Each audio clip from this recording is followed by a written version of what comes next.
postmortem பண்ணவே தேவையில்லை பாட்டு பாட்டெல்லாம் தனித்தனியா பிச்சு வைப்பேன் டாக்டருக்கு வேலை இல்லை என்ன எவனாச்சும் செட் பண்ணா மறுநாளே செதைச்சிடுவேன் சந்திரி பண்ணாம மப்சல்ல தூக்கின்னு போய் குழி தோண்டி புதைச்சிடுவேன் தூணா பல ஊத்திடும் சல 6 லிட்டர் பிளட்டும்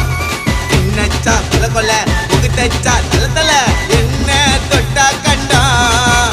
நான் பேச மாட்டேன் பின்னால பின்னால பின்னால என் பொருள் வர உன்னோட முன்னால நான் லேசு பட்டவன சத்தியமா இல்ல